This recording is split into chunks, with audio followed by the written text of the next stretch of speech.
Welcome to Kenton's videos. Enjoy the video. In this video, I will explain how to do the Bartillo quest. First, ensure your character has reached at least level 850. If you meet this requirement, head over to the cafe in the second sea. Speak with Bartillo there to initiate the quest. He will then give you your first assignment: defeat 50 swan pirates. You can find these pirates in the eastern part of the Kingdom of Rose. Good luck with your first challenge. Once you have successfully defeated all 50 swan pirates, make your way back to Bartillo at the cafe. He will be pleased with your progress and assign your next mission.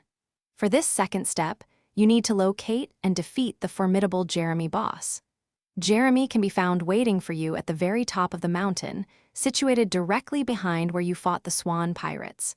Prepare for a challenging battle. With Jeremy defeated, head back to Bartillo one last time to receive your final task. He will ask you to free prisoners from the Colosseum.